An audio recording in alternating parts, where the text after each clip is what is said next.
nyuma yaho uwari umuvugizi w'igisirikare cya Repubulika Iharanira Demokarasi ya Kongo yitwa General Major Sylvain Ekenge Bomusa yibasiye igihugu cy'u Rwanda akibasira by'umwihariko n'ubwoko bw'abatutsi.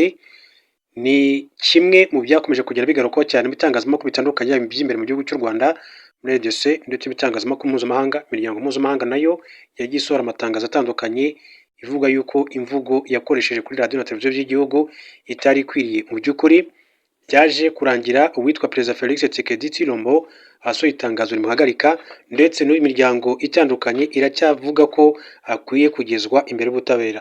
Ku munsi w'ejo mu karere ka Kirehe mu ntara y'Iburasirazuba mu Rwanda habaye imyigaragambyo yamagana amagambo ya General Major Sylvain Ekenge Bomusa n'impunzi z'abanyekongo ziri mu nkambi mu Rwanda i Mahama, ndetse n'izindi ziri Kigeme mu ntara y'Amajyepfo mu gihugu cy'u Rwanda mu karere ka Nyamagabe.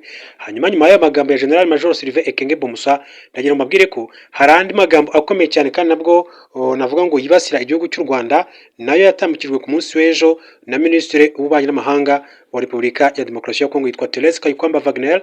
Uyu muramuzi cyane, niwe wagiye ugaragara mu biganiro hagati ya leta y'u Rwanda ndetse na leta ya RDC byaberaga i Washington DC, ubwo yabaga ari kumwe n'umukuru wa diplomasi y'u Rwanda Ambassadeur Olivier Nduhungire Jean Patrick.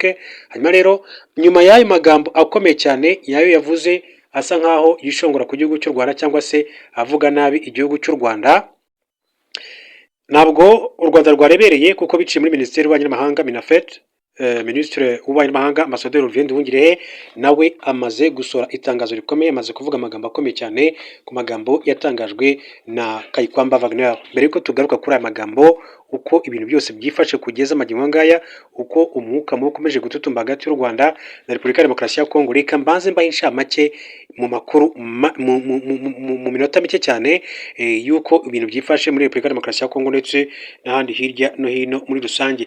Ariko kandi ntabwo turaza kujya kure cyane, ni mu karere k'ibiyaga bigari. Ndabwire ko mu gihugu cy'u Burundi CNDD FDD ni umugambwe uri ku butegetsi cyangwa se ishyaka riri ku butegetsi, yemeje ko u Burundi butavanye ingabo zabwo muri Repubulika ya Demokarasi ya Kongo.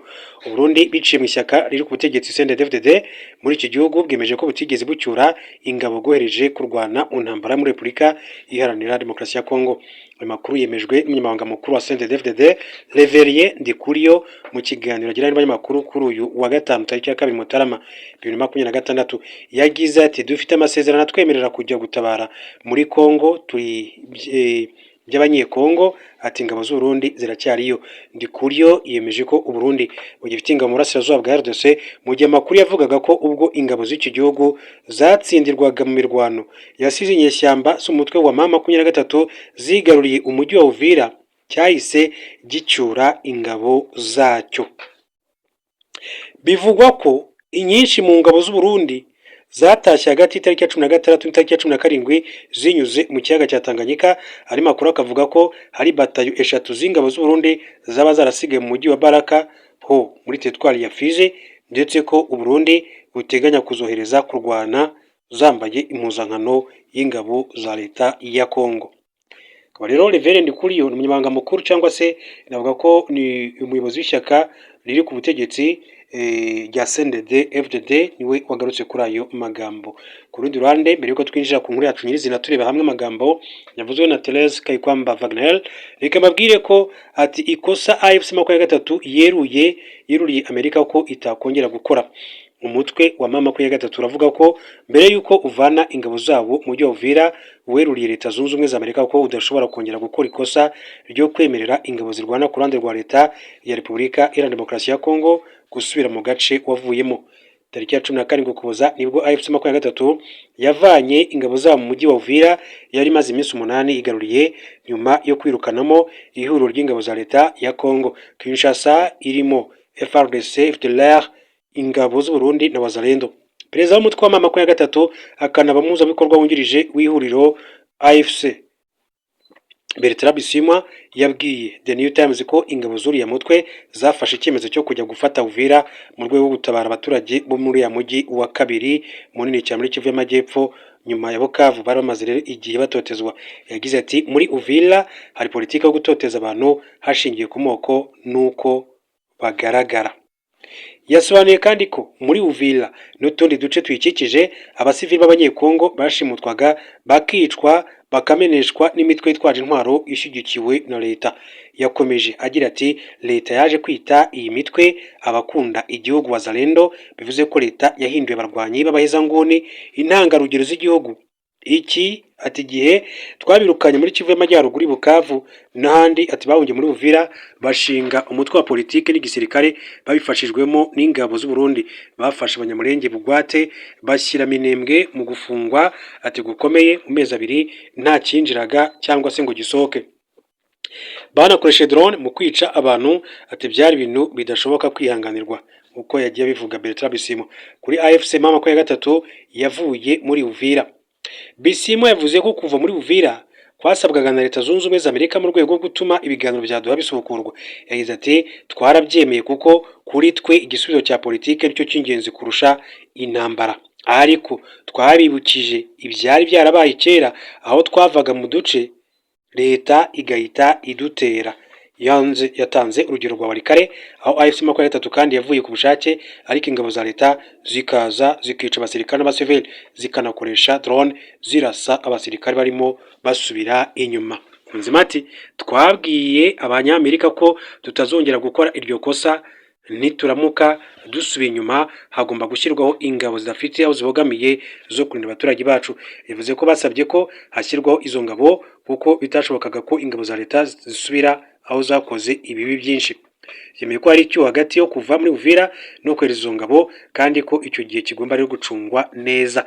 Abajijwe niba ingabo z'umuryango wa Afurika y'Iburasirazuba East African Community zakongera kohereza, agize ati yego, ati kuki zitagaruka, ni ingabo ziri hafi yacu kandi ibihugu bya East African Community bigirwaho ingaruka n'intambara kuko ari byo byakira impunzi zacu. Zashobora kurinda Uvira no gutuma ibiganiro bikomeza nubwo Kinshasa yaba itabyemera. Akaba rero ari Bertrand Bisimwa nk'uko yakomeje kugenda abigarukaho. Hanyuma mbabwira ko nyuma y'ariya magambo akomeye cyane ya Minisitiri Kayumba Wagner, u Rwanda rwasubije Kongo yikomanze ku gatuza ko yahagaritse amasezerano yarwo n'ikipe y'umupira w'amaguru mu gihugu cy'Ubwongereza ya Arsenal. Minisitiri w'Ububanyi n'Amahanga Ambasaderi Olivier Nduhungirehe yagaragaje ko ibyatangajwe na Guverinoma ya Repubulika ya Demokarasi ya Kongo ko ifite uruhare mu guhagarara kw'amasezerano ya Visit Rwanda na Arsenal ari ikinyoma cyambaye ubusa.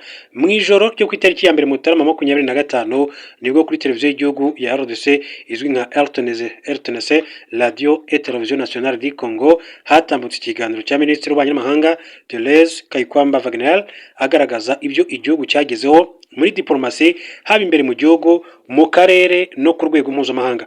Benshi baguye mu kantu ubwo Thérèse Kayumba Wagner yagaragazaga ko kimwe mu byo RDC yagezeho harimo no guhagarika amasezerano u Rwanda rwari rufitanye na Arsenal binyuze muri Visit Rwanda. Ati twagiranye ibiganiro inshuro nyinshi n'umuryango umwe bw'Uburayi, twagaragaje ikibazo mu bafatabikorwa muri Aziya ndetse no muri Amerika hose, ndetse twagize ku ruhando mpuzamahanga harimo no mu byerekeye siporo kugira ngo ibyaberaga mu burasirazuba bwa RDC iharanira demokarasi ya Kongo bitirengagizwa cyangwa se bigakerenswa. Iyi mikorere yasabye gushikama, kwihangana n'ukuri kandi byabyaye umusaruro. Ubwo Kayumba rero yavugaga ibi ku mashusho hashyirwagaho inkuru zitandukanye zagiye zisohoka zivuga ko u Rwanda na Arsenal byahagaritse gukorana. Uretse kuba ari ikinyoma cyambaye ubusa, icyatunguye abantu muri amagambo ya Thérèse Kayumba Wagner ni uburyo umunyepolitike nk'uyu ashyira guhagarara kw'aya masezerano mu bikomeye igihugu cye cyakozwe muri 2025. Benshi bibajije inyungu bifitiye abanyekongo ku buryo abayobozi babo babigaragaza nk'umuhigo bahiguye. Minisitiri w'Ububanyi n'Amahanga Ambasaderi Olivier Nduhungirehe ni umwe mu banenze imyitwarire y'ubuyobozi bwa RDC irimo ibinyoma. Ati nari nsanzwe nzi ko kwisingiza no kwivuga ibigwi kw'abanyepolitike b'abanyekongo ari nk'umukino muri RDC nubwo leta yananiwe, ariko iki kinyoma ku bufatanye bwacu bwa Visit Rwanda na Arsenal nacyo ni urundi rwenya. Bidashidikanywaho ibinyoma bya leta y'Kinshasa, ikintu cyonyine gishobora kubigwa mu ntege n'ingengabitekerezo ya jenoside ya leta. Je savais que l'autographication des personnalités politiques congolaises était un sport national en RDC malgré la faillite flagrante de l'État, mais cette autre subsistance mensongère si notre partenariat Visit Rwanda avec l'Arsenal est quand même kukase nk'uko yagiye bivuga. Hanyuma uwitwa Mugenzi Felix we yagize ati Thérèse Kayikwamba Wagner, ministre congolaise des Affaires étrangères, a présenté la fait du contrat Visit Rwanda avec l'Arsenal comme l'une des principales réalisations du régime de Félix Tshisekedi en 2025. Le partenariat de 8 ans avec l'Arsenal a pris feu car le Rwanda souhaitait. Ati Thérèse Kayikwamba Wagner yagerageje gushyira mu kinyarwanda ati Minisitiri w'Ububanyi n'Amahanga wa Repubulika ya Demokarasi ya Kongo ati yavuze ku masezerano u Rwanda rwagize hagati ya Arsenal ndetse n'u Rwanda guhagarara kwayo, ati yabivuze nk'aho ari kimwe mu bintu bikomeye ubutegetsi bwa Kongo bwagezeho mu mwaka wa 2025. Ati mbibutsa ko aya ari amasezerano yari amaze imyaka 8 hagati y'u Rwanda ndetse n'ikipe y'igihangange yo mu Bwongereza. Agatonga rero mu Gushyingo mu kwezi kwa 11 2025 nibwo urwego rw'igihugu rw'iterambere RDB Rwanda Development Board rwatangaje ko amasezerano rwari rufitanye na Arsenal binyuze muri Visit Rwanda azarangira muri Kamena 2026, bivuze ko nyuma y'icyo gihe atazongerwa. RDB yatangaje ko uyu mwanzuro wafashwe muri gahunda yayo yo kwagura ibyo ikora ahanini mu bufatanye bwayo bushingiye kuri siporo ireba cyane andi masoko mpuzamahanga n'amahirwe y'ishoramari. Ni intambwe yatewe nyuma y'uko muri Nzeri 2025 RDB yari yatangaje ko Visit Rwanda yabaye umuterankunga wa Los Angeles Clippers ikina shampiyona ya basketball muri Leta Zunze Ubumwe za Amerika NBA ndetse na Los Angeles Rams ikina muri National Football League NFL. Bitandukanye n'ibyo Kongo rero yavuze, u Rwanda rugaragaza ko guhagarika amasezerano national byatewe n'uko rwashatse kwerekeza amaso ku yandi masoko cyane cyane iryo muri Amerika, cyane ko umubare munini cyane warusura ariho uturuka. Mu Gushyingo mu kwezi kwa 10 2025 perezida mu kwezi kwa 11 2025 perezida Paul Kagame kandi yavuze ko guhagarika gukorana na Arsenal binyuze muri Visit Rwanda naho bihuriye n'igitutu cy'abanyaburayi ndetse na Repubulika Iharanira Demokarasi ya Kongo. Ati imyaka 8 si igihe gito ndakeka mubyumva, ariko turacyafite Atletico Madrid, dufite Paris Saint-Germain kandi n'amakipe y'Iburayi. Icyo igitutu cy'abanyaburayi si ikibazo, ntacyo bizantwara nk'umufana wa Arsenal. Tuzakomeza ndebe imikino yayo, wenda nanajyeyo kuyireba nimba mfite umwanya. Ari amasezerano twari dufite mu myaka 8 n'amasezerano y'ubucuruzi. Amasezerano y'ubucuruzi asuzumwa buri mwaka cyangwa se buri mwaka w'imikino. Niba uyu mwaka turebye ati tukongeraho indi myaka igera kuri 3 tugafata ndi agasuzumwa buri myaka, gutyo impamvu yo gusuzuma ni ukureba niba wenda bigezweho bikeneye ibindi bintu. Umukuru w'igihugu yakomeje avuga ko uko mbizi ati ndeba ku ruhande rwanjye niba amasezerano arangiye tutarabonye bihagije, ubwo tukabona tutakomeza kandi gushoramo menshi, urundi ruhande narwo rukavuga gutyo ati hari amasezerano yari kujya mbere, hari ibyari birimo bihindurwamo, atariko abantu bacu nabo ku ruhande rwabo bagira ibyo batumvikanaho, bagera aho bemeranya ko hashakwa undi mufatanyabikorwa wahaza ibyifuzo byacu. Uko niko byagenze mu by'ukuri. Perezida Paul Kagame kandi yavuze ko RDC aho yirukanse ku masezerano u Rwanda rufitanye n'amakipe akomeye ariko bikayibera iby'ubusa. Ati muri bukugo RDC yajyaga mu Bwongereza inshuro nyinshi yiruka ku masezerano yacu na Arsenal, babigira ikibazo babisubiramo kenshi, bajya muri Paris Saint-Germain, ibyo ntibyakoze. Ati kuko abantu baravuganye amasezerano arakomeza icyo gihe kandi nibwo twanagize abafatanyabikorwa benshi. Noneho gisekeje nuko ubwo RDC yari itsinzwe batangiye gushaka none amakipe nabo bagirana imikoranire, ni ukwiruka ku bintu waruha nawe ukajya ku bya bindi nkabyo warwanyaga. Ibyo birerekana ko babikoraga ngo basebye u Rwanda atari ukubera ko amasezerano yari afite ikibazo. Perezida Kagame yavuze ko u Rwanda rwafunguye amarembo muri Leta Zunze Ubumwe za Amerika kandi ibyagaragaye ari intangiriro y'andi masezerano ari mu nzira, nk'uko icyo gihe umukuru w'igihugu cy'u Rwanda His Excellency Paul Kagame yakomeje kugenda abivuga. Hanyuma andi makuru abakomeza kugenda avugwa kance mu gihugu cya Brazil, mbabwire ko amakuru aravuga ko uyu wahoze ari perezida yitwa Bolsonaro wayoboye Brazil yangiwe gufungirwa iwe, ava mu bitaro ajya muri kasho. Uwahoze ari perezida wa Brazil Jair Bolsonaro yasezerewe mu bitaro byo mu murwa mukuru wa Brasilia nyuma yo kubagwa, ahita kandi asubizwa gufungirwa muri kasho ya polisi, na nyuma yo kwangirwa gufungirwa iwe mu rugo nk'uko yari yasabwe ubwo yaramaze gukatirwa imyaka 27 y'igifungo. Muri Nzeri 2025 urukiko rw'ikirenga rwa Brazil rwategetse ko Jair Bolsonaro wayoboye iki gihugu muri 2019 kugeza muri 2022 afungwa imyaka 27 nyuma yo guhamya ibyaha bitanu birimo gushaka guhirika ubutegetsi byakozwe nyuma yo gutsindwa amatora ya perezida muri 2022. Nyuma yo gukatirwa, Bolsonaro yasabye ko yafungirwe mu rugo, ariko urukiko rw'ikirenga rwa Brazil rwanze icyo cyifuzo rubigira ubugira kabiri. Yabaye afungiwe muri kasho ya polisi ya Brazil mu gihe ibyo kujurira bitararangira, ariko nyuma yaje kandi guhabwa uburenganzira bwo kwivuriza mu bitaro bya Deaf Star, aho yabazwe asezererwa ku bunani, ariko ahita asubira gufungwa. Umucamanza w'urukiko rw'ikirenga Alexandre de Moraes niwe wanze ko Bolsonaro afungirwa iwe mu rugo, ashimangira ko igihano cye kigomba gukomeza gushyirwa mu bikorwa nk'uko cyemejwe n'inkiko. France 24 yanditse ko bamwe mu bashyigikiye Bolsonaro bakomeje gusaba leta ko yamudohorera, ariko yo igaragaza ko amategeko agomba gukurikizwa. Abarimo umugore we Michelle Bolsonaro, nyuma y'uko umugabo we asubijwe muri gikasho, yanditse ku mbuga nkoranyambaga ati hari abanyabrazil b'umutima mwiza bagusabira kandi bagusengera, tuzatsinda iminsi mibi. Bolsonaro amaze igihe kandi kirekire ahura n'ibibazo by'ubuzima, cyane cyane kuva muri 2018 ubwo yakomeretswaga n'icyuma yatewe mu nda ari mu bikorwa byo kwiyamamariza kuba perezida. Kuri ubu afungiye mu cyumba cya kasho ya polisi gifite ubuso bwa metero kare 12, kirimo uburiri, ubwiherero bwihariye, televiziyo n'icyuma cyinjiza umwuka mu nzu, kandi nta zindi mfungwa ahura nazo. Mu Ukuboza 2025 Jair Bolsonaro yongeye kugarukwaho muri politiki ya Brazil ubwo yagenaga umuhungu we mukuru Flavio Bolsonaro, usanzwe ari umusenateri, nk'uzahagararira ishyaka rye mu matora ya perezida. Ni amatora ateganyijwe mu kwezi Ukwakira 2026, aho Flavio azahangana na Luiz Inácio Lula da Silva usanzwe ayobora Brazil, uzaba ashaka manda ya kabiri. Yagira amahirwe akomeye cyane umuhungu we aramutse atsinze amatora, kuko wenda yazafata ingingo yo kuba yamurekura nk'uko umukuru w'igihugu aba bifite mu bubasha.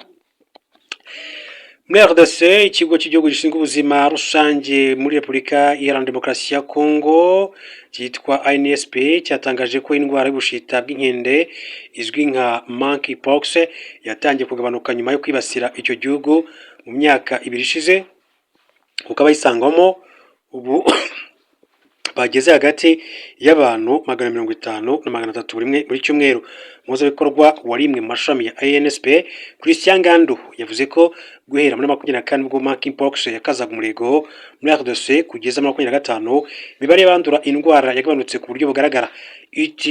Imibare ya mpox bigaragara ko iri kugabanuka. Mbere twayisangaga mu bantu bagera hafi mu 200 buri cyumweru, ariko ubu tuyisangamo abantu bari hagati ya 150 na 300 buri cyumweru. Ngandu yongeyeho ko ikindi cyagabanutse ari umubare w'ibigo by'ubuvuzi bigaragaramo abarwayi ba monkeypox, kuko mbere bari 101 hirya no hino mu gihugu, mu gihe kugeza mu Ukuboza 2025 hasigaye 19 gusa bikibona abarwayi ba monkeypox cyangwa se ubushita bw'inkende. Yavuze ko uduce twagaragayemo monkeypox cyane turi mu ntara ya Sankuru ndetse no mu ntara za Kivu y'Amajyaruguru na Kivu y'Amajyepfo.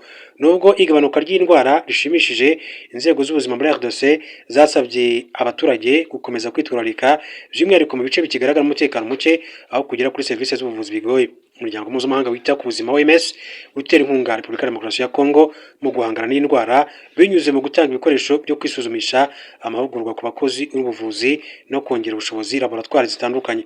Muri 2024 by'umwihariko mpera nibwo icyorezo cya monkeypox, indwara y'ubushita bw'inkende, yongeye kandi gukaza umurego mu bihugu bitandukanye bya Afurika birimo Burundi, Cameroon, Congo, Ghana, Liberia, Nigeria, Afurika y'Epfo, Uganda, Kenya n'u Rwanda, ndetse OMS icyo gihe yagaragaje ko ari ikibazo gihangayikishije isi. Gusa u Rwanda rwahise rufata ingamba zihuse zo kuvura abasanzwemo monkeypox no gukingira abandi, bituma nta muntu n'umwe ihitana. Mu gihe mu Rwanda nta muntu wahitanywe na mpox, muri Repubulika ya Demokarasi ya Kongo yo yarabibasiye cyane, aho ishami ry'umuryango w'abibumbye rishinzwe ibikorwa by'ubutabazi OCHA ryagaragaje ko kuva mu ntangiriro za 2024 kugeza muri 2025 mpox yari imaze guhitana abantu bagera ku 1736, aho ni mu burasirazuba bwa Repubulika Iharanira Demokarasi ya Kongo. Tugenda dusatira umusozo w'amakuru yacu, mbabwire ko muri Rucuru ni muri Repubulika ya Demokarasi ya Kongo amakuru avuga ko imirwano ikaze irakomeje nyuma y'uko AFC 23 yinjiye bwa mbere mu ndiri za FDLR i Bukombo. Imirwano ikomeye irimo kubica hagati ya AFC 23 n'inyeshyamba za Wazalendo zo mutwe wa CMC FDP zikorana bya hafi n'inyeshyamba z'abanyarwanda zo mutwe wa FDLR mu midugudu. myinshi cyane ya groupement ya Bukombo sheferi ya Bwito muri teritwari ya Rucuru. Amakuru aturuka ahantu ravuga ko iyi mirwano yatangiye ku bunane tariki ya mbere Mutarama 26 umudugudu wa Sisa mu gace ka Kalambi mbere yo kugera hitwa mudugudu abaturage bamwe rero bahunze berekeza Bukombo centre. Mirwano ikomereje ahitwa Buhambili ndetse na Kanyatsi mu ndiri z'amateka z'umutwe wa FDLR nk'uko amakuru agera kuri Kivu Morning Post dukesha inkuru bivuga. Ariko kandi biravugwa ko ari ubwa mbere Alliance Fleuve Congo M23 icengeye muri midugudu iri mu birometero bitari byinshi uvuye Kacilo ndetse na GTL. Mu mirwano ikomeje biravugwa ko Nyanzale, GTL na Katsilo bikomeje kwakira impunzi nyinshi cyane zihunga iyi mirwano.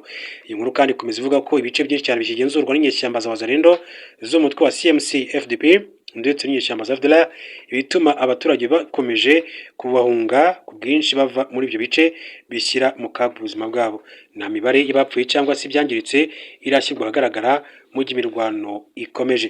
Mu gihe abaturage bamwe biteguraga kwiza umunsi w'umunane, umunsi wabereye mubi cyane kuko waranzwe n'urusaku rw'intwaro ziremere n'izoroheje, bituma bata ingo zabo ku bwinshi berekeza mu bice bakeka ko bitekanye ni umurasirazuba bwa Repubulika Iharanira Demokarasi ya Kongo. Hanyuma rero byinshi cyane bakomeza kuya bivugwa amakuru ni menshi cyane yaba hano imbere mu gihugu cy'u Rwanda, ayo rero namwe mu ingenzi twabwiye, ariko kandi mu karere k'ibiyaga bigari ya mu gihugu cy'u Burundi, mu gihugu cya Uganda muri biziko amatora makuru y'igihugu ategerejwe ku itariki 15 kuva ku munsi w'ejo tuzatangira kwinjira nyirizina amatora y'umukuru w'igihugu cya Uganda. Tugenda tubabwira uko ibihe byifashe mbere y'uko amatora aba muri iki gihugu cya Uganda. Hanyuma muri Tanzania naho hari byinshi bikomeza kujya bivugwa. Mu gihugu cya Kenya amakuru agenda avugwa no hirya no hino ku mugabane wa Afurika, yaba muri Mozambique hari ingabo z'igihugu cy'u Rwanda, muri Central Africa hari ingabo z'igihugu cy'u Rwanda, muri Sudan ingabo z'igihugu cy'u Rwanda, i Burayi naho amakuru bagenda avugwa hagati cyane cyane ku ntambara ya Ukraine ndetse n'igihugu cy'Uburusiya.